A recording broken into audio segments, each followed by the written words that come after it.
Oi, boa tarde, pessoal. Boa tarde, Marcelo. Boa tarde, Jaque. Estamos aqui para a nossa última live do ano do Projeto Irmãos.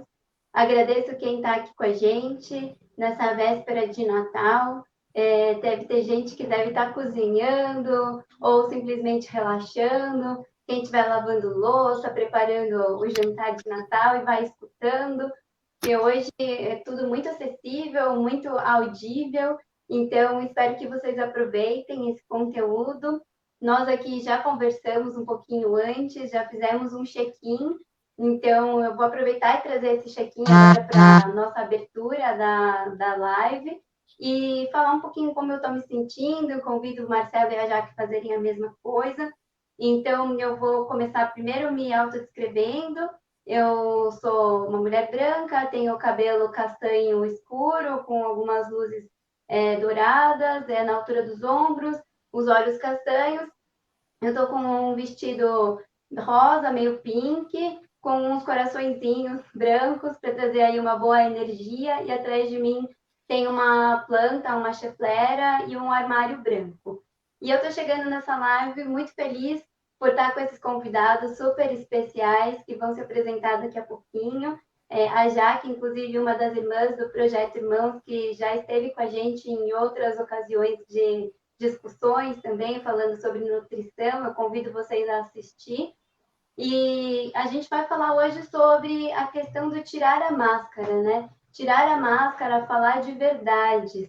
E acho que nesse contexto hoje que a gente está, nesse ano todo que passou, fazendo uma retrospectiva interna, eu acho que é uma reflexão interessante e que pode ser leve. E a gente fez uma prévia, né, Marcelo, Jaque, quase a gente fez uma segunda live só nessas conversas para pensar o que a gente ia trazer para vocês. Então, sejam bem-vindos e bem-vindas. Jaque, por favor, eu queria que você se apresentasse. Tá, então, seguindo aqui o que a gente combinou, eu sou uma mulher branca, loira, estou vestindo uma blusa cinza com desenhos pretos, o fundo é uma parede de tijolinhos, né? Eu sou coach, trabalho com artes, com desenvolvimento de carreira para artistas, sou irmã do Josivan e por isso faço parte do Projeto Irmãos. Estou muito contente de estar aqui no dia 24 de dezembro desse ano, assim, totalmente atípico, porque é um presente, é uma forma de comemorar esse ano que, para mim, foi um ano de mudanças, um ano de transformação, um ano de olhar para dentro, de olhar para o que era verdade dentro de mim. Que profundo, hein? Já começamos bem. Marcelo, por favor, se apresenta, fala para a gente como que você está chegando hoje. Tá bom. Bom, eu sou oriental, descendente de japoneses, sou um homem, estou com cabelo curto, uma barba bem rala, uma camisa que no meu vídeo aparece meio azul e roxa, mas é tipo um violeta. Atrás eu tenho também uma flor de violeta e um outro vaso. E estou chegando, eu vou repetir o que eu falei para vocês, talvez seja pertinente agora, né? Eu estou chegando com uma sensação de que eu estou recebendo meu presente de Natal aqui. Eu não sou católico, sou um admirador de Cristo, mas me sinto presenteado de estar aqui.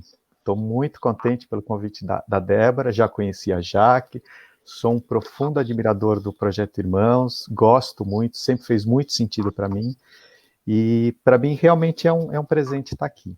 Né? Chego bastante animado, bastante satisfeito. Esse título é muito provocativo, isso daí também me motivou mais ainda, não do lugar de falar da verdade, mas simplesmente da gente poder aceitar a verdade. Então esse convite foi muito importante para mim. Eu sou mediador de conflitos, as parcerias que nós fizemos com o Projeto Irmãos foi em relação tanto à mediação, né, para os irmãos, e também uma intervenção que nós fizemos da CNV, a Comunicação Não Violenta. Acho que é isso, por enquanto. Excelente. Marcelo é nosso parceiraço e essa intervenção que ele foi tão humilde contando foi muito importante para o Projeto Irmãos. A comunicação não violenta permeou aí todos os nossos encontros e permeia até hoje. E ele trouxe uma técnica muito interessante e prática que a gente pode usar em todos os momentos da nossa vida, desde um momento dentro do carro, na direção, até uma mediação de conflitos familiar mesmo. Então, Marcelo é muito singelo, mas ele faz um trabalho excepcional e agradeço novamente por você estar aqui com a gente. E eu queria abrir com um pequeno texto que recém eu assisti o documentário do Emicida e é o texto que abre a apresentação daquele conto Pauliceia Desvairada, aquela ópera Pauliceia Desvairada do Mário de Andrade. Diz assim: alguns dados, nem todos, sem conclusões. Para quem me aceita, são inúteis ambos. Os curiosos terão o prazer em descobrir minhas conclusões, confrontando obra e dados. Para aquele que rejeita trabalho perdido, explicar o quê? Antes de ler, já não aceitou. Ou seja, para aquele que me rejeita trabalho perdido, explicar o quê? Se já não me aceitou como eu sou. Então, com isso, eu quero abrir aqui a nossa papo, perguntando para vocês o que significa tirar as máscaras e se contaminar com a verdade. Vou começar aqui. Eu acho que é um processo, né? É um processo porque ao longo da nossa vida a gente vai recebendo muitas verdades, né? Muitos pontos de vista. E quando a gente consegue olhar para a gente sem máscaras, a gente pode entrar em determinados conflitos de que aquilo que a gente estava pensando, vivendo, não é realmente aquilo que eu quero viver, que é aquilo que é melhor para mim, né? Hoje eu olho para a verdade como a verdade de cada um, né? A máscara de cada um e a verdade de cada um, né? Não existe uma verdade absoluta. Eu não posso chegar para a vida de uma pessoa e falar assim, olha, você tem que viver deste jeito ou daquele jeito. Tem o meu jeito de olhar para a vida. Então, essa é a minha verdade. Talvez ela não sirva para outra pessoa. Né? Então, quando eu olho para as máscaras, e o que é tirar as máscaras? É um pouco de coragem de olhar para dentro, de olhar para sua própria verdade, que às vezes vai contra a verdade que você veio ouvindo, vendo, percebendo ao longo de uma vida, né? E eu vou falar por experiência própria. Fiz uma grande mudança agora esse ano na minha vida e essa mudança era uma coisa que eu não aceitava, que eu achava que não poderia acontecer, né? Estou morando longe da família, estou morando em outro estado, né? Minha família ficou em São Paulo, eu estou no Espírito Santo. E foi um processo olhar para dentro e entender o que a Jaque realmente queria, qual era a verdade da Jaque, e depois colocar isso para fora, né? Expor isso. Então, eu acho que verdade e tirar as máscaras é um ato de coragem, de olhar para dentro.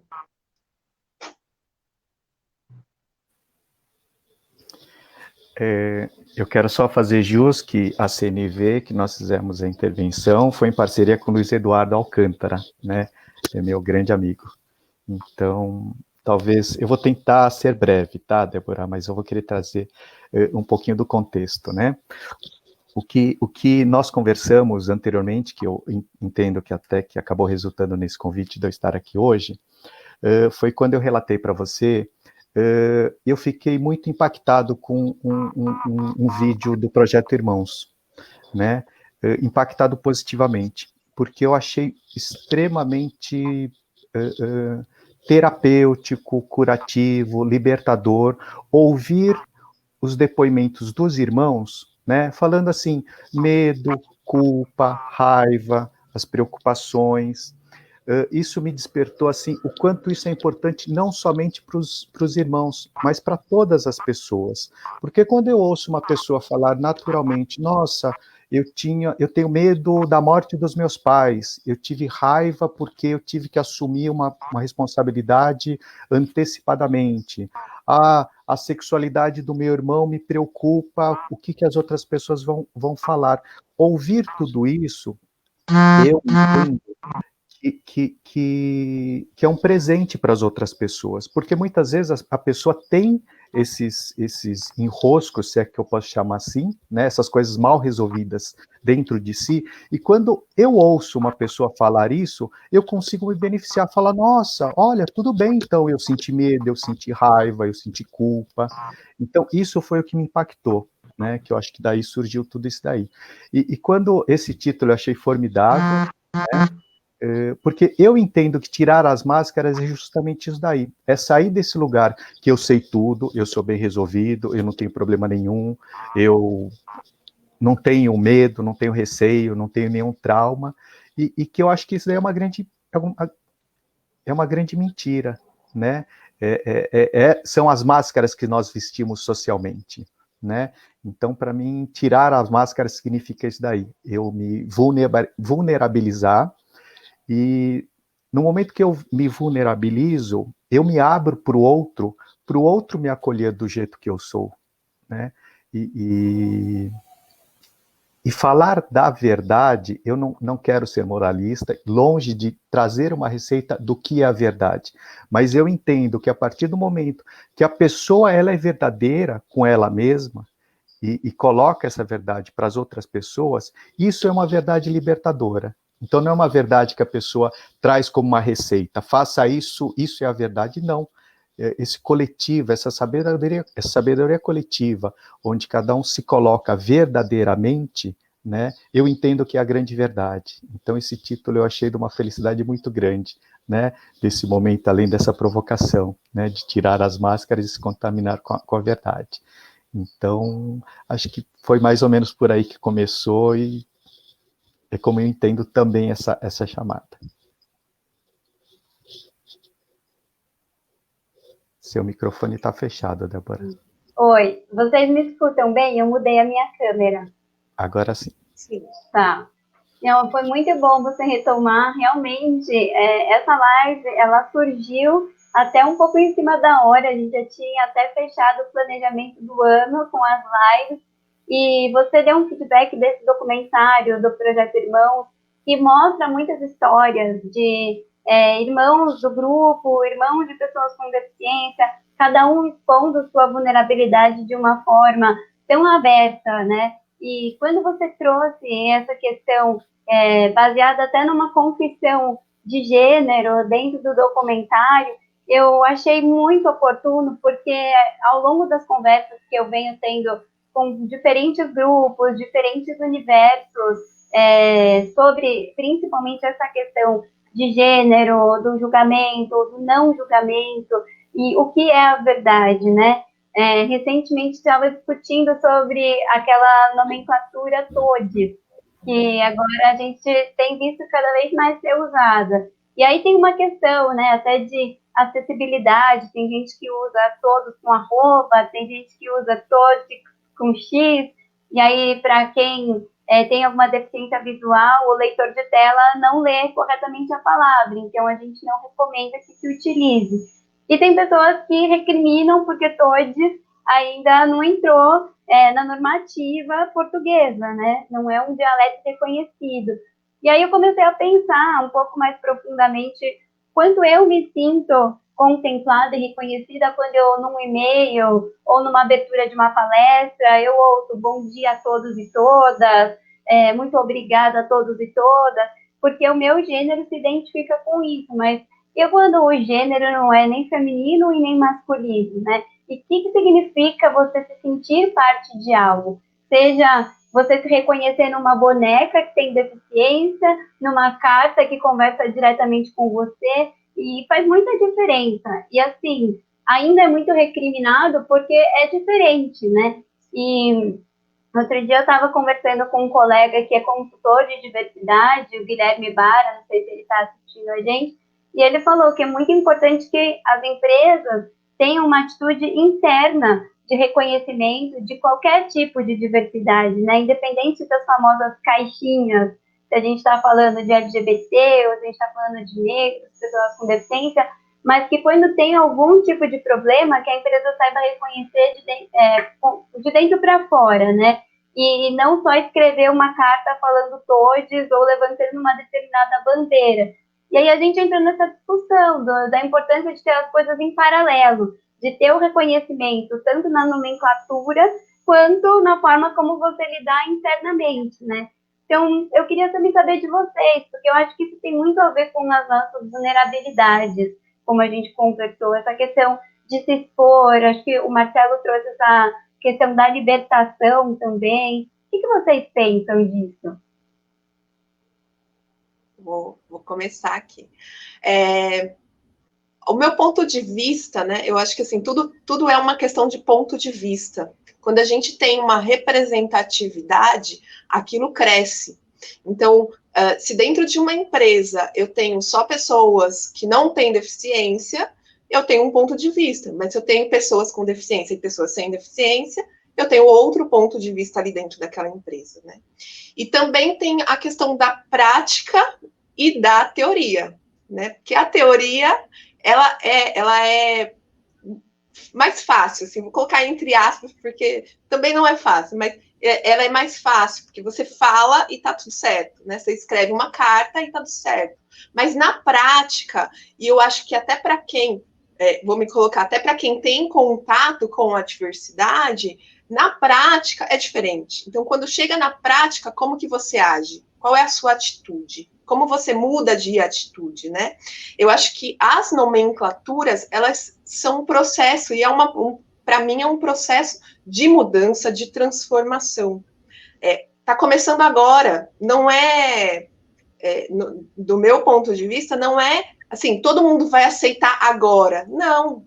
A gente tem um processo de educação, tem um processo de reconhecimento, né? Tem um processo de desmistificação, né? A gente fala assim, desmistificar o que seria essa questão, todos, com arroba, com X, não, vai entrar para o dicionário, não vai entrar para o dicionário. Isso aí é um processo, é uma construção, e a sociedade é uma transformação. Acho que a gente já passou do ponto onde tudo era congelado, engessado, só tinha um jeito certo. Hoje existem vários jeitos certos de fazer uma coisa. A gente está ampliando as nossas, a nossa visão, a gente está em expansão, né? A nossa vida está em expansão, nós estamos evoluindo. Então, para mim, assim, são discussões que precisam estar em pauta, mas elas precisam também ser levadas com muito amor, né? Do ponto de vista de, tá bom, nem todo mundo vai aceitar agora. Pode ser daqui a pouco todo mundo aceite. Mas aí vai surgir outra coisa que a gente vai entrar em discussão e aí vai gerar aí outra discussão diferente. Então, para mim é um processo. Nós estamos aprendendo. Acho que o que é importante nós estamos abertos para aprender, nós estamos abertos a ouvir outro ponto de vista e não necessariamente concordar, mas ouvir num primeiro momento. Porque o concordar, eu acho que vai ser o processo de cada um, e conforme os movimentos vão se mostrando necessários, eles vão entrando para o nosso dia a dia. E quando eles entram para o nosso dia a dia, a gente vai tornando aquilo comum. Eu acho que é um processo.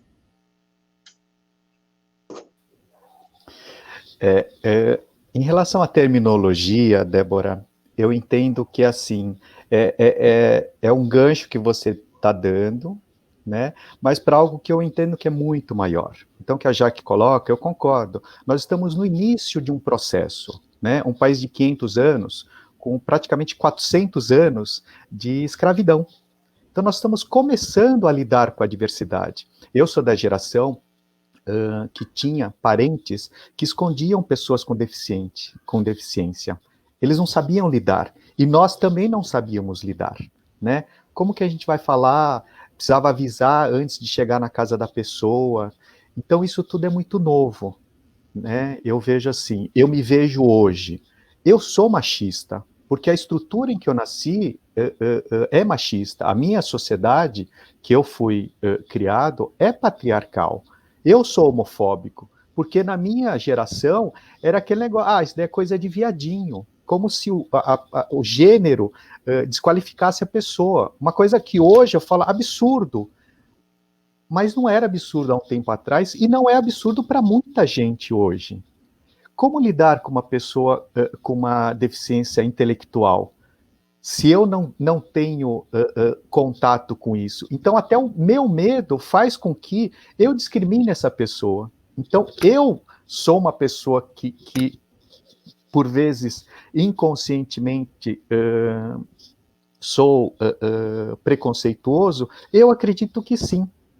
Então, toda essa terminologia, hoje, começa a surgir um desconforto. Eu faço parte de um grupo de mediadores, Rever Mediadores.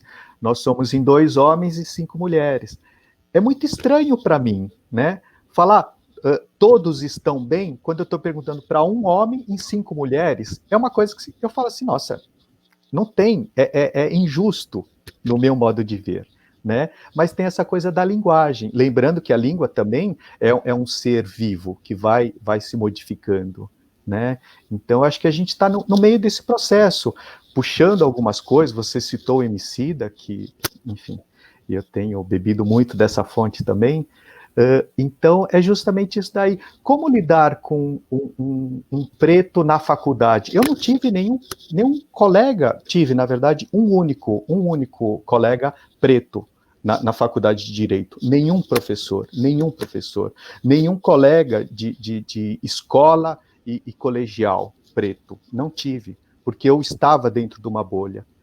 Então, acho que isso está começando agora. Nós temos bons nomes, né? Tanto a Djamila Ribeiro, trazendo o Ailton Krenak, o prêmio da literatura. Então, tudo isso daí é novo. E eu entendo que a gente ainda não sabe lidar. Nós estamos aprendendo, e a gente vai aprendendo fazendo. Então, acho que a gente está nesse lugar ainda. Mas que ótimo que a gente já mudou. A gente já mudou. Né? A gente já começou a sair do lugar, né? Trazendo para o Projeto Irmãos. Né? Eu fico vendo 20, 30 anos atrás, 50 anos atrás, era motivo de esconder. Hoje não. Hoje é falado abertamente. Então, acho que ótimo, mas ainda tem muito a caminhar. Tem muito a caminhar. Débora, eu queria só colocar uma coisa que me lembrou aqui. Quando o meu irmão nasceu, eu já tinha 22 anos. Então, eu acompanhei o processo da notícia, né? Da notícia, de entender, de contar para a família o que estava acontecendo. E a forma como as pessoas pensavam lá, há 16 anos atrás, é muito diferente da forma como as pessoas pensam hoje. Então, se o Josivan nascesse hoje, a minha forma de lidar com tudo seria diferente. Então, a gente precisa lembrar que estamos em aprendizado. Claro que a gente precisa buscar formas de acelerar esse aprendizado, né? Cada vez mais acelerar esse aprendizado. O Marcelo falou bem, quando a gente fala no texto, né? Você fala o masculino para se referir a todo mundo.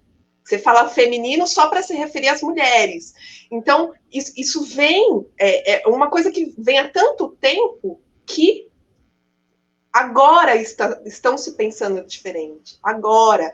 Então, a gente também não pode querer que todo mundo aceite isso de uma hora para outra. É um processo. Mas a gente tem que buscar, e eu acho que por exemplo, dentro do Projeto Irmãos, foi uma forma de eu me reconhecer e acelerar o meu conhecimento, o meu crescimento em relação a isso. Então, se reunir com pessoas que pensam igual a mim, ou que passam pelas mesmas coisas que eu, acelerou com que eu... olha como eu tinha esse olhar e olha como eu tenho esse olhar hoje. Né? Eu conhecia até pessoas com deficiência antes do Josivan nascer, mas o meu olhar não é o mesmo que eu tenho hoje. Né? Então, quanto mais próximo a gente se coloca dessas situações, ou que a gente vive, ou que o universo coloca na nossa frente, mais a gente olha para isso e mais a gente acelera esse processo de mudança e transformação. Sim, E é o que você comentou quando a gente fez o nosso esquenta, né? Que tá tudo bem não fazer parte do seu universo, e acho que o importante é estar aberto a escutar, e como eu abri essa live com aquele texto, a conhecer o que é novo, o que é desconhecido, como o Marcelo falou, para desmistificar antes de julgar. Porque é normal a gente ter pontos de vista diferentes, mas antes de ir para uma posição mais agressiva, porque acho que isso, assim, é da humanidade, a gente acaba tendo uma atitude de confronto, né, quando a gente não entende algo, ou quando a gente está se sentindo exposto, sendo que, na verdade, é entender o conceito, o qual que é a base histórica, para depois a gente avaliar se a gente concorda, se a gente não concorda, mas respeita. Isso em qualquer movimento. A LBI tem só 5 anos, né, a Lei Brasileira de Inclusão. Então, se a gente for ver, legalmente é muito recente. O Marcelo comentou que se fala muito abertamente hoje, com certeza, se a gente for comparar a tempos aí anteriores, mas ainda assim tem muita gente escondida, dentro de comunidades ainda não é muito aceito, e estou falando tanto comunidades ou religiosas, ou classes sociais, porque a estética, o belo ainda está muito atrelado à questão do status e o que é o belo, o que é a perfeição, né? Então, tudo isso também faz a gente querer ou esconder ou excluir, né, de certa forma. Tenho pensado muito, acho interessante a gente trazer essa questão das terminologias e do movimento que as coisas tomam para chegar em algo definitivo. Então, por exemplo, o próprio termo pessoa com deficiência, né? Quantas nomenclaturas já passaram? Pessoa com necessidades especiais, pessoas especiais, retardados, e agora está com pessoas com deficiência que já nem é tão aceito. E outro dia a Paty, que também é do nosso grupo de irmãos e está, inclusive, no documentário, falou sobre o termo de pessoas com diversidades funcionais. E também está se usando diversidades com necessidades específicas. Por quê? Para a gente tentar igualar, ou pelo menos deixar de uma forma equalizada, cada um com a sua necessidade específica, e não focar na deficiência em si, assim como eu tenho a minha, você tem a sua, e por aí vai. E só vai entrar numa forma orgânica de se falar depois de um movimento até mesmo ou conflitivo ou de retrocesso. Então, uma coisa que eu tenho pensado muito, o Marcelo usou o termo preto, né? Agora, de uns tempos para cá, quantos casos a gente tem visto de denúncias de racismo, seja em mercados, em ambientes comerciais, em jogos de futebol, e muitas vezes a mídia, e é minha opinião, e acho que para refletir mesmo, coloca de uma forma injúria racial, e às vezes a gente nem, numa forma geral, a gente, porque eu não gosto de falar as pessoas, porque todos nós somos pessoas, né? Mas não se há o costume de ir conferir a fonte, conferir o que tem por trás, o que gerou tal atitude. Não se justifica racismo, mas às vezes só de ouvir tal pessoa cometeu ato de injúria racial, pronto, já tem um julgamento ali. Mas o que de fato foi dito? Como que as pessoas estão se nomeando? Pretas, negras? O que é de fato um racismo e o que não? Qual é o de fato o contexto? A gente fez uma live esse ano com a Bruna Cândido e a Fátima do nosso grupo, ambas são negras, e a Bruna é advogada negra e trouxe muito essa questão, né, da interseccionalidade, de você se sentir se sentir humilhado e outras culturas se sobreporem à sua por uma série de desentendimentos. Então, foi muito o que me veio ouvindo vocês falarem. É interessante, né, Débora? Quando você traz isso, eu sou da época que a ACD, da Associação da Criança Defeituosa, hoje um termo que seria até, né, a pessoa fala, como que você vai colocar uma associação de criança defeituosa? Mas na época era extremamente natural. Esse preciosismo nas palavras eu acho muito importante, no sentido do quê? Pardo. Tem algumas pessoas que não aceitam. Pardo não é cor de papel, enfim, como que você vai, né? Mulato ou mulata, nós tínhamos as mulatas do Sargentelli, algumas pessoas ainda se referem naturalmente. Quando eu ouvi uma pessoa falar, por favor, não use esse termo, que isso daí vem de mula, cruzamento de 2 animais para gerar um animal estéril, isso é extremamente pejorativo. Quando eu ouvi isso daí a primeira vez, eu falei, nossa, não deveria ser permitido usar o termo mulato ou mulata, mas eu acho que a gente está exatamente nessa transição, nós estamos aprendendo, né? Você não usa a palavra índio, é indígena, mas não são preciosismos. Eu acho que são palavras que trazem a realidade, né? Quando você fala assim, mongoloide, antes era normal, só que esse normal que também o mongoloide servia para você denegrir, você xingar uma pessoa. Hoje você usa outros termos. Então, essa construção, eu entendo que a gente está fazendo parte. Então, ninguém é dono da verdade, ninguém sabe, ninguém realmente tem a regra. A gente vai aprendendo, e a gente vai aprendendo tentando. Muitas vezes a gente erra a mão. Então, a gente vai nesse tateando, né? Essa coisa do novo, do inusitado. Eu queria resgatar o que você falou, você abriu a fala do Emicida, do Amarelo, que eu entendo que é muito importante, pelo menos para mim, até o motivo de eu estar aqui hoje. Quando ele coloca justamente, por que você vai falar para as pessoas que não querem, não estão abertas? Eu não quero mudar o meu modo de ser. Então, até a Jaque, que é coach, a gente não se conhece tão bem, mas eu acho que tem essa linha que para mim faz muito sentido. Vamos focar na solução em vez de focar no problema? O problema são os preconceituosos, né? Quem é deficiente? O preconceituoso, o racista, o machista, o homofóbico, são essas pessoas ou as pessoas que sofrem a discriminação? Né? Então, eles são o problema. Para mim não interessa o problema, para mim interessa a solução. Eu entendo que a solução, que aí eu acho que trazendo até pelo título, né, da chamada, que eu entendo que a solução está exatamente nisso daí. O Emicida também faz uma referência que eu achei ótima, eu até comentei com você. Nós não somos o alvo do racista, nós somos o pesadelo do racista. O racista tem que ter vergonha, é crime. Ele tem que vestir uma máscara para sair na rua, porque ele tem que ter vergonha do que ele está fazendo. Agora, esse daí é problema dele. Eu, do outro lado, eu não posso ter vergonha. Sabe? Seja de uma deficiência, do cabelo, da minha religião, da minha origem, sabe? Da minha cor. Eu não tenho que ter vergonha. Então, eu entendo que a solução está justamente em nós nos libertarmos, nós sairmos, nós pararmos de nos esconder. Né? Então, acho que tem tudo isso daí envolvido. As palavras, as formas, o incômodo.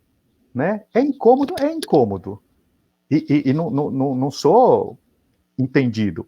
A primeira vez que eu vi um texto, vi, eu falei, nossa, isso daí é uma chamada só para mulheres. Todas. Eu falei, acho que mandaram um e-mail.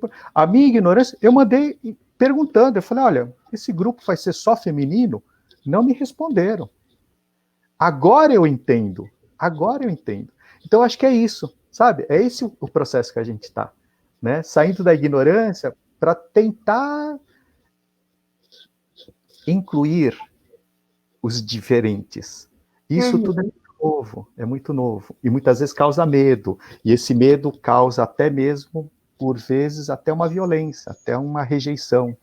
Então, acho que está tudo bem. E só puxando um pouquinho a brasa para minha sardinha como mediador, como é bom nós termos conflitos. O conflito é saudável, é ótimo, porque enquanto eu estou falando, eu gosto de verde, você fala, eu gosto de azul, isso é um conflito ótimo. É bom eu falar do que eu gosto, é bom entender o que você gosta. É diferente, o Márcio Sérgio Cortella define dessa forma, do confronto. A minha vontade, o meu gosto, a minha verdade prevalece sobre a sua. Então eu quero destruir a sua versão. Isso é um confronto.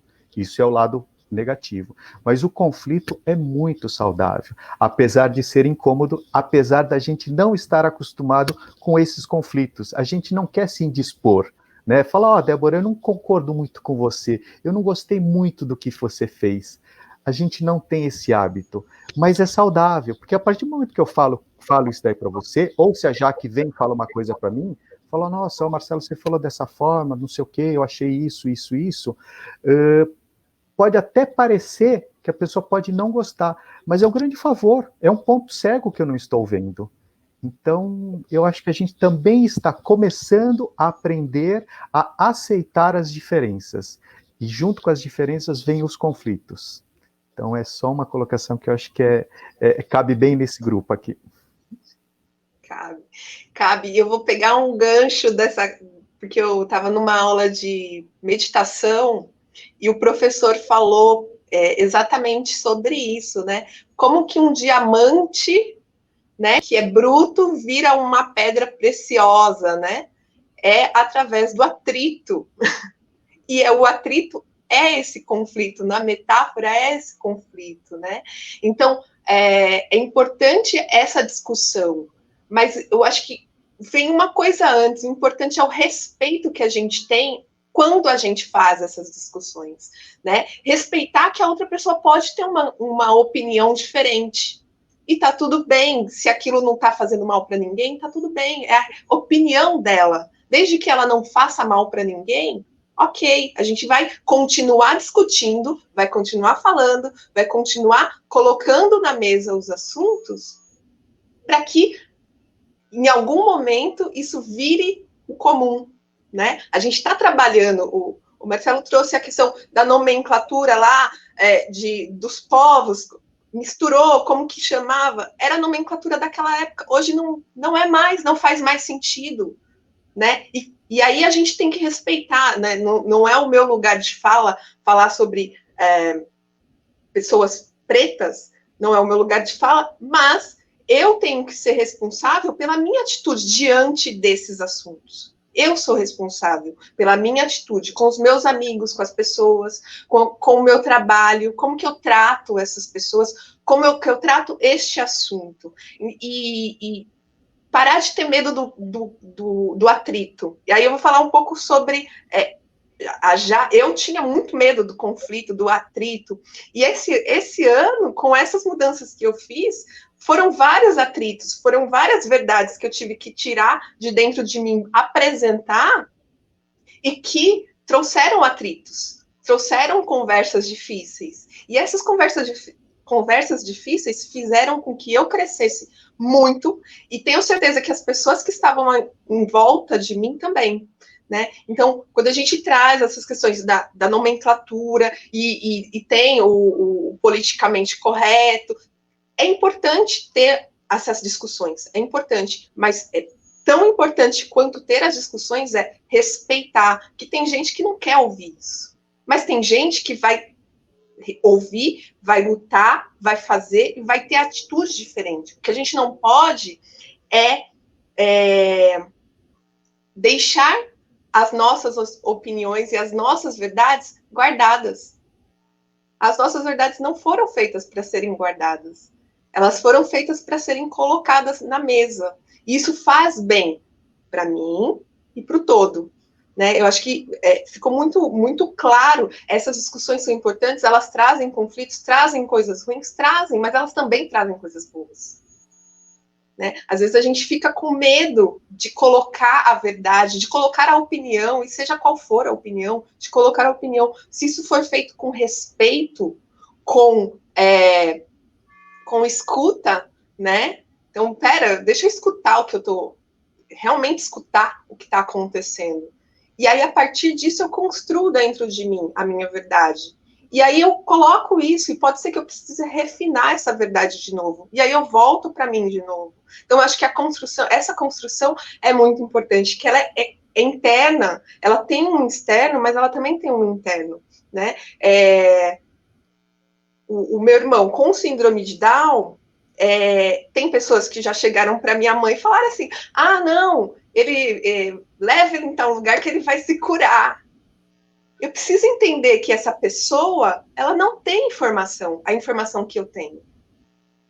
Ou que talvez ela não queira ter essa informação. Para ela é mais simples o mundo, onde leva uma pessoa num lugar e essa pessoa se cura. Eu preciso respeitar. Vou respeitar, entender. Se ela quiser ouvir, Eu vou falar para ela o que eu tenho de informação. Mas se ela não quiser, não é o momento. Não é essa discussão que vai me evoluir ela, se ela não quiser. Sim, e é bem bacana você falar isso, porque tem muito a ver com o repertório, né, que a gente tem. E esses processos de você precisar, entre aspas, regredir ou se colocar, ter o conflito, ou seja mulher, seja negra, ou seja uma minoria, para que tenha uma visibilidade, para que nesse processo, nesse caminhar, se dê de fato a escuta, porque infelizmente é assim que a gente vai se colocar. Por meio de luta e muitas vezes por meio de conflito, para que depois se torne natural. E eu acho que entender que esse é um processo e que faz parte, quando você fala da escuta ativa, né? Acho que o Marcelo pode trazer um pouco do que significa isso até dentro do processo da CNV, que é justamente olhar, ouvir além das palavras, e como a pessoa está se sentindo, qual é o repertório daquela pessoa, qual é a história de vida que ela traz nesse diálogo, que é o que você falou, né, Jaque? Não é ficar com raiva, porque o Josivan não vai se curar, e isso é óbvio para você. E também o que seria essa cura, mas entender que o universo daquela pessoa é aquele, então a verdade para ela naquele momento é aquela. Tem um livro muito legal que chama O Palhaço Psicanalista, que fala muito desse processo de escuta e da riqueza que isso tem, né? E quando vocês falam do confronto, como isso se dá nesse aprendizado muito mais do que ter razão, que é aquela famosa frase, né?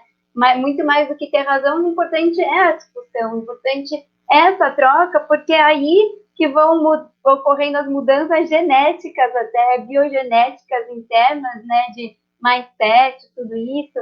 E eu acho que até mesmo nessa questão das máscaras, falando agora da pandemia, é muito comum, eu tenho pego muito táxi aqui em São Paulo, e ouço várias vezes os taxistas reclamando que muitas pessoas estão sem máscara, da falta de conscientização, principalmente ali no centro da cidade. Mas no centro da cidade tem uma população muito vulnerável. E qual que é o valor daquelas pessoas que, infelizmente, moram nas ruas?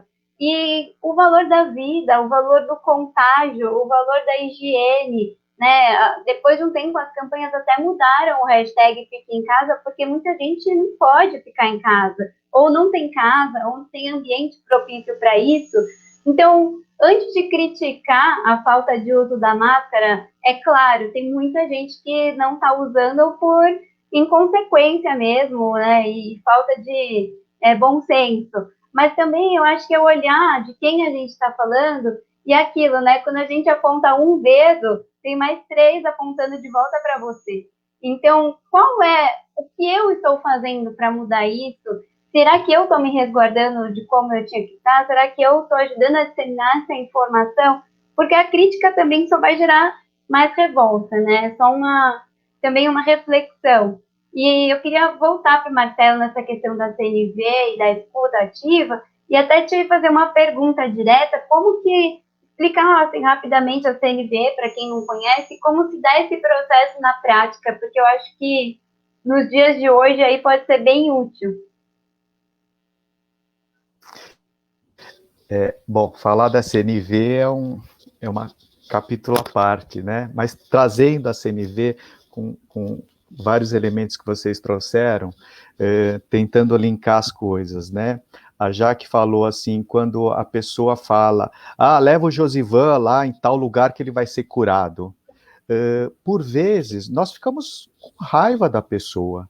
Então, quando a gente fala assim, a falta de respeito, eu dou um passo atrás, que eu acho que aí talvez esteja também uma das fontes. Como nós somos, eu pelo menos me vejo dessa forma, muito egoísta. Eu só vivo no meu mundo. O que é bom para mim é bom para os outros. Por que você falou isso para mim? Quem é você para falar isso daí de mim? Eu estou no meu egoísmo e também com o meu orgulho. Eu estou num pedestal, eu estou na minha prepotência, na minha arrogância, que eu sei o que é bom para mim. Então eu me dou o direito de me sentir ofendido se você, mesmo com a boa intenção, vem falar um negócio desse. Então, acho que a escuta é justamente esse lado, é entender não o que eu estou querendo que o outro fale, né? Mas quando uma pessoa fala isso daí, eu entender, puxa, o que ela quis dizer com isso daí? Qual que é o sentimento dela? Ela está querendo ajudar? Qual que é a necessidade que ela tem? Né, de pertencer, de ser agradável? Ela realmente tem a boa intenção de te ajudar, né? Se eu for por esse lado, realmente querendo escutar e querendo entender a pessoa, eu vou para a essência dela. Eu não vou para esse lugar que eu me sinto ofendido. Onde já se viu você falar isso? É sempre aquela situação. Eu quero que os outros pensem, gostem, achem e tenham os mesmos valores que eu. E qualquer diferença que não é muito mais fácil eu atacar e rejeitar o outro do que eu acolher a verdade do outro. Então, para mim, pelo menos a CNV, ela é muito importante quando eu saio desse lugar do eu, a minha verdade. Eu vou para a escuta, eu quero entender qual que é a intenção da pessoa, o que ela quis dizer.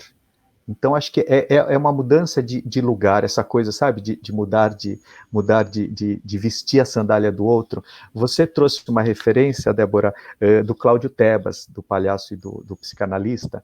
Ele tem uma frase que eu gosto muito. Para você escutar o outro, você precisa abrir a mão do poder que você tem sobre o outro. É muito profundo isso daí. É muito profundo isso daí. Porque enquanto eu tenho o meu pré-julgamento, as minhas preferências, as minhas convicções, é o que o Emicida coloca. Se eu tô convicto com as minhas verdades, eu não tenho abertura para escutar nada de fora, né? Agora, quando eu tenho essa abertura, eu consigo entender até mesmo quem discorda de mim. Até mesmo quem eu realmente falo, nossa, não tem nada a ver, tá certo. Mas eu entendo que essa é a posição da pessoa. Eu não vou concordar, e não preciso concordar. E também não preciso convencer os outros que têm que concordar comigo. Eu acho que essa é a grande arte, pelo menos que eu estou começando a engatinhar, né? De não querer impor as minhas verdades e de começar a escutar o outro a partir do lugar do outro. Uma frase de uma educadora que eu acho, eu vou pegar o nome que eu acho muito importante, que ela fala, acho que bom, eu vou pegar o nome certo, que ela fala uma coisa que mexeu muito comigo. Não é fazer para o outro o que eu gostaria que fizesse por mim. É muito egoísta, é muito egocêntrico. É fazer para o outro o que ele gostaria que fizesse para ele. Né? Então, é essa coisa muito arrogante, muito prepotente. Eu sei o que é bom para você. Eu sei o que é melhor para você. Eu sei como você tem que lidar a sua vida. É uma coisa muito arrogante, muito prepotente. Né? Então, quando a gente para de falar assim, não, espera um pouco, eu não sou o dono da verdade, eu acho que já é um grande alívio, sabe? Já é um grande ufa. E aí eu acho que começa a abertura de falar assim, bom, já que eu não sou o dono da verdade, deixa eu tentar entender qual que é a verdade dos outros. Pelo menos é o início, é o início. Então, acho que tem alguma coisa nesse sentido. Legal.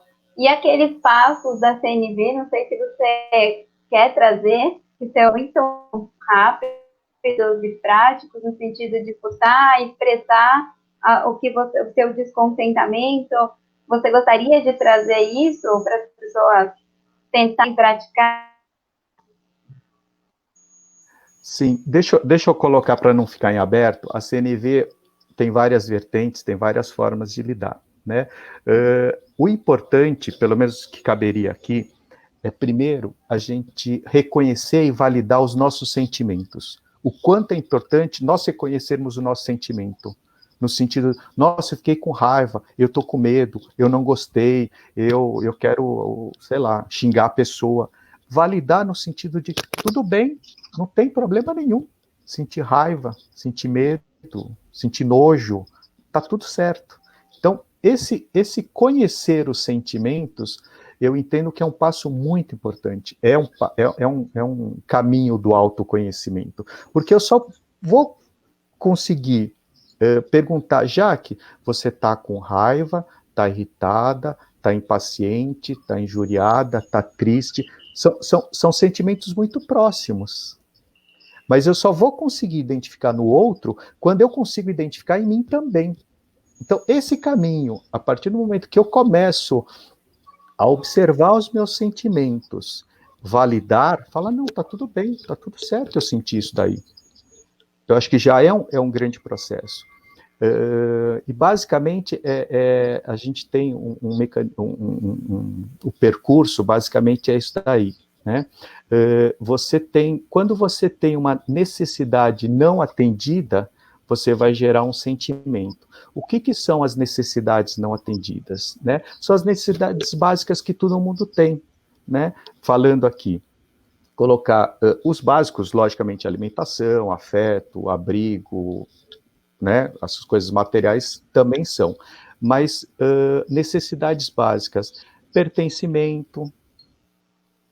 Hoje a gente está falando em Natal, espiritualidade, família, conforto, segurança, são todas essas necessidades que nós temos. Então, quando a gente começa a observar qual que é a necessidade minha que não foi atendida, que me gerou essa reatividade em relação a outra pessoa.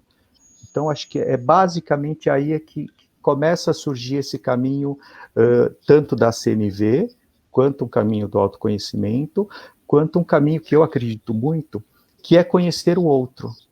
Porque eu consigo ter uma relação interpessoal saudável quando eu tenho uma relação intrapessoal saudável. Quando eu aceito muito bem os meus sentimentos, as minhas incoerências, as minhas dúvidas, as minhas imperfeições, eu também consigo aceitar a do outro. Se eu não aceito do outro, é difícil, se eu não aceito os meus, como é que eu vou aceitar os outros? Eu acho que também tem a ver com esse tema que a gente traz aqui do preconceito, do capacitismo. Muitas vezes o preconceito, a gente não tem que combater porque o outro é isso e aquilo. Eu preciso combater em mim. Eu sou machista, eu sou homofóbico, eu sou racista, sabe? Eu sou preconceituoso. Aí sim eu consigo combater uma coisa que é minha, não uma coisa que é do outro. Então, acho que é uma coisa assim, tanto da CNV, como um processo de autoconhecimento mesmo, né? E facilitar, de repente, melhorar as nossas comunicações, as nossas relações com terceiros, começa principalmente melhorando as nossas relações conosco mesmo. Acho que esse é o grande início, né? Pelo menos que eu acredito. É o grande desafio, né? Tem a teoria crítica da sociedade, não sei quem já ouviu falar, o autor José Leon Crochy, que fala muito sobre essa questão no bullying, que é justamente essa identificação e rejeição em si mesmo quando você olha para o outro, né? Então, quantas vezes você já não ouviu falar da pessoa homossexual de ter características, não se aceitar, mas um exemplo super raso, mas que acontece muito, e por aí vai o confronto com o outro que pode ser igual a você, mas que não tem uma autoaceitação, né? Então, é bem interessante você expor o que você sente, assim, uma libertação. Eu até queria trazer um pouco para você, já que essa questão da liberdade, da libertação, o que é, porque todo mundo busca essa liberdade, né? E o que seria? Quando a gente estava conversando, trazendo um pouco para o mundo dos irmãos, você falou algo que me marcou, que ter um irmão com deficiência mudou alguma coisa na sua vida, mas até do Projeto Irmãos, na verdade, a perspectiva é outra, né? Que, claro, o Josivan mudou, mas que não é ele específico, né? Você que se reinventou, se ressignificou. Queria que você contasse um pouquinho disso. Show. Acho que vem essa questão, assim, eu já tinha 22 anos, então eu já tinha uma vida, já tinha passado por muita coisa, já tinha conhecido muitas pessoas, me relacionado com muitas pessoas, e nasce um irmão com deficiência, né? E nesse momento, é um momento de confusão completa, porque você não tem informação, você nunca foi atrás, você nunca ouviu ou conviveu. Ouvir, você até ouvia, mas você nunca conviveu, e quais são os desafios? E aí, isso traz parece que traz eu falo, do óculos, né, que são crenças novas, traz um óculos novo para você olhar aquela vida. Então, peraí, como que é a vida a partir disso, né? Como é a vida? Porque a gente tem expectativa, tudo a gente vai criando expectativas, e com o irmão com deficiência, você fala assim, peraí, as minhas expectativas com ele não podem ser iguais que eu tenho com o meu outro irmão, não podem ser as mesmas que eu tenho com a minha vida. É uma outra expectativa. Tem expectativa? Tem, porque a gente é humano, mas tem outras expectativas. E o que me trouxe, assim, me trouxe muito mais paciência. Eu tinha muito o certo e errado, sabe? Eu era a pessoa do certo e errado, da regra. A regra é essa, você tem que viver desse jeito. Todo mundo tem que ver. Eu era muito da regra. E a vinda do Josivan e a forma como isso interferiu na minha família, com relação à união, com relação à opinião, com relação a como a gente se tratava, veio muito essa questão da leveza. Pera, vamos lá. Como que a gente faz agora, a partir desse óculos? E as coisas ficaram mais leves, tá? Para quem, né, não conhece, nem todo mundo conhece o Josivan, né? O Josivan, ele não fala, mas ele se comunica muito bem. Então, quando ele quer alguma coisa, ele faz você fazer por ele. Ele é a pessoa que faz você fazer por ele. É muito engraçado isso, porque se ele quer um canal, é aquele canal e pronto, e acabou, porque ele vai fazer você fazer por ele. E não é na briga, não é no choro, não é isso. Ele vai fazer. Se ele quiser sentar num lugar e tiver alguém ali, ele vai fazer aquela pessoa, ele vai sentar naquele lugar. Né? E o meu irmão, ele me trouxe muito isso. Tipo, Jaque, peraí, as coisas, você não precisa ter tudo certo e errado, as coisas podem ser mais leves, você pode olhar de outro lugar. Quando você precisar de alguma coisa, você pode ir lá e pedir, ou tomar as ações necessárias para você conquistar aquilo, porque o Josivan conquista, ele não toma, ele conquista as coisas, sem falar. Né? Então, é um ponto de vista totalmente diferente. Né? A gente recebeu um depoimento de uma professora esses dias, que cuidou dele quando ele era pequenininho, quando ele tinha, assim, acho que 3, 4 anos, e ela mandou uma mensagem para a gente falando que o Josivan inspirou ela a trabalhar com pessoas com deficiência, a se especializar e aí fazer cursos e trabalhar hoje exclusivamente com pessoas com deficiência. Então, uau! O meu irmão, que tem síndrome de Down, que não fala, ele é inspiração para uma pessoa. É um outro ponto de vista. Então, assim, a gente passa a olhar o mundo de um jeito que não é mais performance, não é mais só resultado, não é mais só conquistar. É um mundo onde você inspira, onde você vai atrás do que você acredita, um mundo onde você vai atrás da informação, né? Eu acho que o Projeto Irmãos, eu acho que conheço há uns 5 anos, se eu não me engano, 5 anos, que eu conheço o Projeto Irmãos, que foi outro mundo. Eu nunca conheceria as pessoas do Projeto Irmãos na minha vida antes do Josivan. Pessoas como as pessoas do Projeto Irmãos são muito diferentes da minha realidade. E o quanto isso me trouxe visão, expansão, pontos de vista e reconhecimento de poder olhar para outra pessoa e falar, essa pessoa sente o mesmo que eu. Né? E reconhecer, e liberdade para reconhecer os meus sentimentos, que eu acho que foi o que originou esse bate-papo. Tipo, nossa, essas pessoas aí, elas estão reconhecendo que elas sentiram raiva, que elas podem se sentir culpadas, que elas podem se sentir tristes por conta disso. E tá tudo bem. E isso traz quando a gente se permite olhar para os nossos sentimentos, reconhecer e verbalizar e colocar eles para o mundo, isso traz liberdade, que é o que você falou. Isso traz liberdade. Eu posso sentir o que eu sinto e tá tudo bem. Eu posso ter pessoas ao meu lado onde eu compartilho isso e tá tudo bem, sem esperar o julgamento ou sem ter raiva do julgamento, porque o julgamento existe. mas sem ter raiva do julgamento. O julgamento existe. As pessoas têm direito às suas opiniões.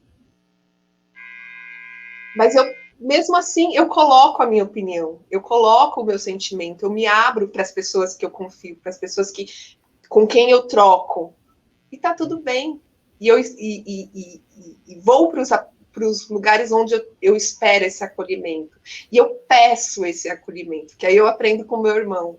Eu peço o acolhimento, eu peço o que eu quero. Né? E aí eu saio do certo do errado e eu vou para observação, para evolução, para expansão. Então, para mim, a minha história com o meu irmão, né, e com a minha família foi isso. Foi sair de um lugar duro, de um lugar de certo e errado, para ir para um lugar de vamos olhar, observar, aceitar, compreender e expor as vulnerabilidades, expor aquilo que eu penso, aquilo que eu sinto e olhar para o outro com mais leveza. Débora, posso te interromper antes de você pegar a palavra? Eu queria fazer uma declaração, até comentei com você, porque me chamou a atenção também, um irmão falando, nossa, eu achava que eu ia ensinar o meu irmão, né, com síndrome de Down. E não é verdade, ele veio me ensinar, foi o que a gente conversou, que eu acho que tá dentro das nossas relações, né, muitas vezes professor, aluno, pai, filho, né, mais velho, mais novo, uma coisa meio respeitosa, logicamente eles têm a experiência, tudo mais, só que tem um lugar também de humildade, né, de falar assim, não, espera um pouquinho, eu não vou ensinar, eu vou aprender. Eu peguei a palavra pelo seguinte, o termo que vocês usam, eu acho extremamente preciso, vocês se colocam como embaixadoras da inclusão, é isso que eu queria deixar bem claro aqui. Eu realmente acredito que é isso. E o que a Jaque traz, eu vejo que é justamente isso daí. Vocês estão tendo que passar pelo processo também, para poder ajudar os outros. Tipo assim, eu que estou, entre aspas, de fora, querendo entender esse mundo, eu só vou. Fica muito mais fácil quando eu tenho o apoio de vocês, porque vocês já estão passando por todo esse processo, vocês já estão se trabalhando. Então, o Projeto Irmãos, eu vejo a riqueza dele exatamente aí. Vocês estão tendo que suar, remar e fazer o trabalho. E vem, de certa forma, mastigadinho para quem está chegando, quem vem de fora, principalmente com o coração aberto, com a mente aberta. Então, acho que é isso que eu queria deixar bem claro, né? Que foi o que me chamou a atenção no vídeo. Isso não é somente dos irmãos, do Projeto Irmãos. Isso serve para qualquer pessoa, qualquer inclusão. Vocês são embaixadoras da inclusão de tudo, né? Hoje a gente está falando, né? Logicamente, machismo, racismo, está tudo aí tão evidente. E eu acho que o trabalho de vocês traz essa riqueza. Por isso que eu gostaria que ele fosse além dos irmãos. Não, muito legal. É isso mesmo. Ser embaixador não é uma tarefa simples de qualquer tema. É você carregar no seu DNA, né? E, bom, a gente já está com 1 hora de live, passou super rápido. Já queria caminhar para o nosso fechamento. Hoje eu estava escutando Cazuza, me deu vontade, e teve uma frase daquela música Codinome Beija-Flor que me conectou com o nosso tema de hoje, que ele fala, para que usar de tanta educação para destilar terceiras intenções? E quando eu estava divulgando a live, um dos colegas, o Tuca Munhoz, ele me falou, difícil, né, as máscaras coletivas, a sociedade mascarada, parece que a gente está numa sobreposição de máscaras, que se a gente tirar uma, tem mais 10, 20, 30 por baixo.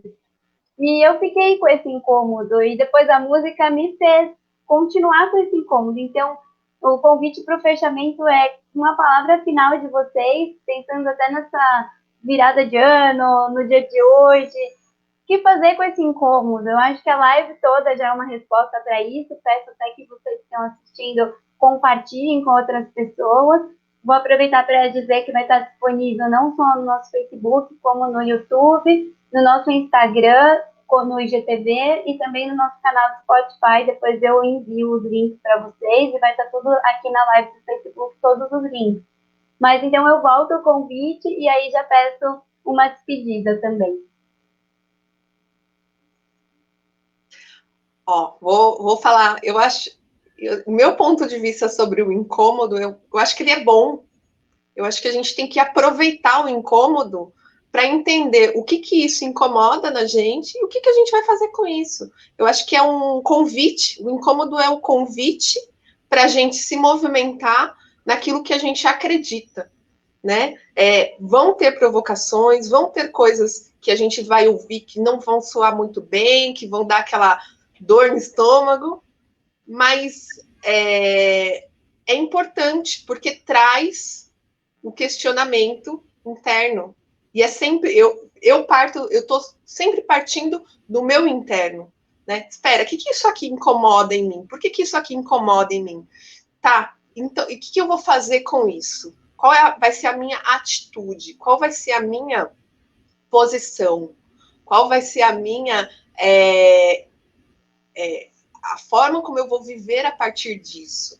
Né? Eu acho que todo o incômodo ele traz um aprendizado. Então, a gente aprender com isso, a gente vai estar cada vez olhando para essas máscaras e de verdade eu acho que tem máscaras que vão permanecer aí por muito, muito, muito tempo e tá tudo bem, mas cada vez mais a gente vai poder ter contato com a nossa própria verdade. Então, entender o que esse incômodo traz para a gente, o que a gente vai fazer com isso dentro da nossa verdade. Com isso, a gente vai transformando e trazendo uma evolução para o mundo. Né? Eu acho que parte de cada um, a evolução ela começa em cada um, mas ela vai para o coletivo. Então, quando a gente traz lá no Projeto Irmãos um incômodo, um questionamento, uma máscara que está caindo, que está doendo, e coloca isso em grupo, a gente torna aquilo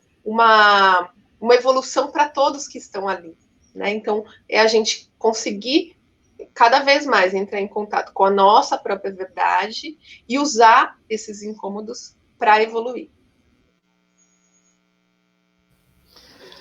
Bom, eu queria só para complementar aquela frase que eu falei, né? Fazer ao outro o que ele gostaria que fizesse para ele, de uma educadora americana, ela chama Dorothy Briggs, né? Finalizando, Débora, eu não posso deixar de citar, porque para mim é um momento hoje, nós estamos na véspera de Natal, então para mim fica muito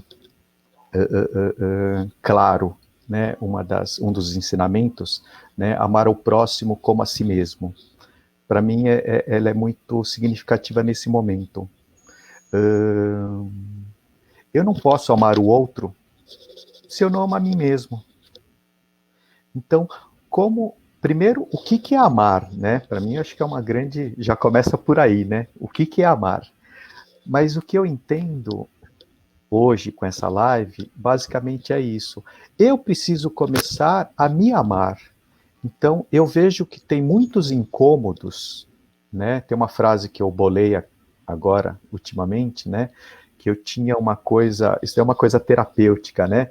Um carregador de venenos mentais e emocionais de terceiros, sabe? Aquela coisa de carregar a culpa dos outros, sabe?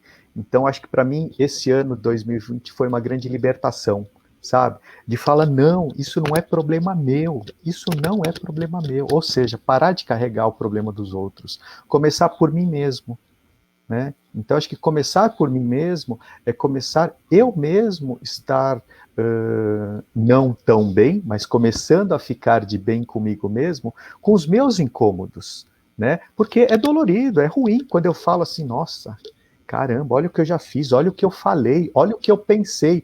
Então, eu me vejo muitas vezes, né, os meus defeitos, as minhas sombras, né, eu falo, nossa, que idiota, que escroto, que machista que eu fui, que chauvinista que eu fui, que sentimento mesquinho que eu tive em relação ao outro. Isso é muito incômodo, mas eu acho que é o início da liberdade, sabe? É ruim, mas fala assim, bom, eu estou agradecendo hoje, em particular, Que bom que eu estou começando a ver isso, apesar de não ser agradável, sabe? Mas eu estou agradecendo porque antes eu só via no outro. Eu só, como você falou, eu só apontava o dedo, né? E tinha 3 virado para mim, eu não via, sabe? O outro é isso, o outro é aquilo, o outro é isso, o outro é aquilo. E ficava criticando, reclamando, resmungando da vida e não resolvia nada. Então, eu entendo que é bem cômodo começar a olhar e você fala, nossa, tá tudo aqui dentro, né? Mas ao mesmo tempo que é incômodo, eu entendo que é o início, pelo menos, de um bem-estar comigo mesmo. E por isso que eu acredito muito no que vocês fazem, porque eu entendo que vocês fazem isso, né? Vocês percebem, de alguma forma, somatizam todos esses, né? Todos esses incômodos e processam e trazem, entregam de alguma forma para a sociedade, para o todo, de uma forma mais palatável, coisas que eu não sei lidar. Então, eu acho que é isso. Nós estamos na véspera de Natal, nós estamos diante do Projeto Irmãos, que eu acredito muito, então é dessa forma que eu encerro. Que legal, estou arrepiada aqui de ouvir as falas de vocês, em vários momentos eu me arrepiei. Quero agradecer de novo, feliz por ter vocês aqui nessa véspera de Natal, desejar boas festas para quem comemora ou não o Natal, uma boa virada de ano. E vou deixar um desafio aqui para fechar essa live, que é fazer pessoas que têm pensamentos divergentes ou que não são ainda do mundo da diversidade, colocando isso em outra caixinha, assistirem pelo menos 10 minutinhos dessa live, que eu sei que é um grande desafio. Falar de nós para nós mesmos é mais fácil, né? Então, se a gente conseguir que outras pessoas escutem, eu acho que já é um grande feito. Boa tarde para vocês, boa noite e até 2021. Tchau, tchau.